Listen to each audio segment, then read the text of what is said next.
장볼 때마다 영수증 보고 한숨 쉬신 적 다들 있으시죠? 요즘 캐나다에서 가장 큰 골칫거리 중 하나인 이 식료품 가격. 도대체 왜 이렇게 비싼 건지 오늘 그 이야기를 한번 제대로 파헤쳐 보겠습니다. 보수당 대표 피에르 포알레브르는 이 상황을 그냥 위기라고까지 표현했는데요.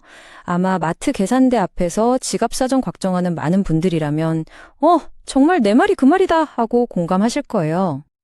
그런데 말이죠, 여러분의 장바구니 물가가 왜 이렇게 비싼지에 대해서는 사실 전혀 다른 두 가지 이야기가 돌고 있습니다. 자, 지금부터 그 속으로 한번 깊이 들어가 보죠.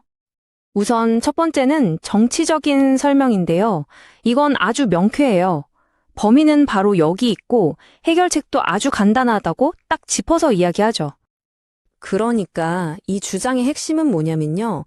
지금 우리가 겪는 이 어려움, 이거 다 정보 정책, 특히 세금 때문이다. 이렇게 직접적으로 책임을 묻는 겁니다. 이게 말이죠. 전문가들이 보기엔 굉장히 영리한 정치 전략이라는 거예요.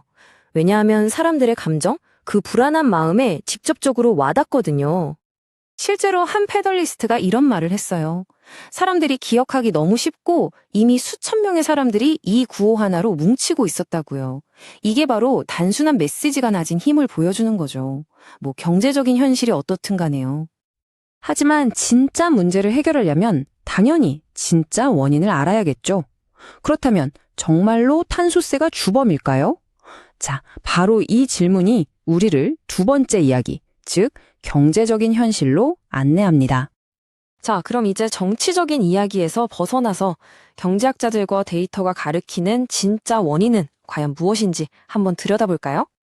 놀랍게도요, 캘거리 대학교의 한 경제학자 분석에 따르면 이 탄소세가 전체 식품 가격 상승에 미친 영향은 고작 1%도 채 안 된다고 합니다.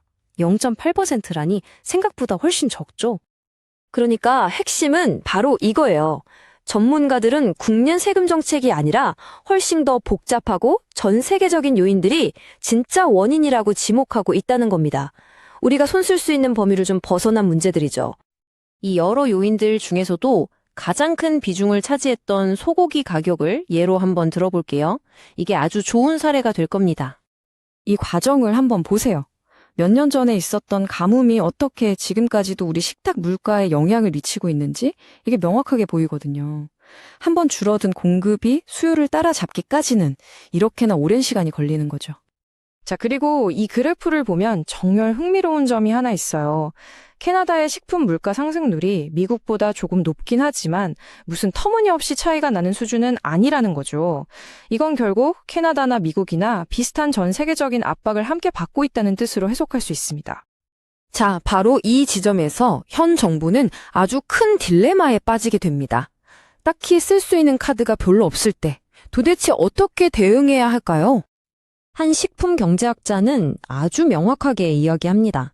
애초에 정부가 가격을 올린 게 아니니까 무슨 마법처럼 정부가 가격을 다시 내리게 할 수도 없다는 거죠. 사실상 할 수 있는 게 거의 없다는 얘기입니다. 바로 여기서 정치적인 딜레마가 생기는 겁니다. 특히나 사람들이 직업 사정 때문에 힘들다고 느낄 때는 복잡한 진실보다는 단순하고 명쾌한 이야기가 훨씬 더 잘 먹히거든요. 이 상황을 한 패널리스트가 정말 기가 막히게 표현했는데요. 대부분의 캐나다인들은 이렇게 물을 거다. 그래서 뭘 할 건데요? 라고요. 그리고 이건 이 정부 입장에선 정말 대답하기 어려운 질문이죠. 이 말처럼 유권자들은 당장 행동을 원하는데 그게 좀 복잡해서요. 라는 답변은 결코 만족스러울 수가 없는 겁니다. 자, 그럼 이 모든 이야기를 듣고 나서 다음에 정치인들이 식료품 가격을 두고 옥신각신할 때 우리는 무엇을 기억해야 할까요? 가장 중요한 핵심은 바로 이겁니다.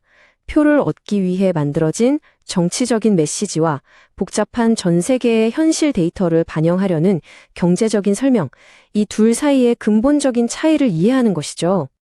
결국 이 질문이 남는 것 같습니다. 당장 눈앞의 문제가 너무 시급하게 느껴질 때 우리는 과연 복잡하고 오래 걸리는 해결책과 단순하지만 어쩌면 부정확할 수 있는 해결책 사이에서 어떤 것에 더 끌리게 될까요? 그리고 어려운 시기에 우리 지도자들에게 정말로 요구해야 하는 것은 무엇일까요?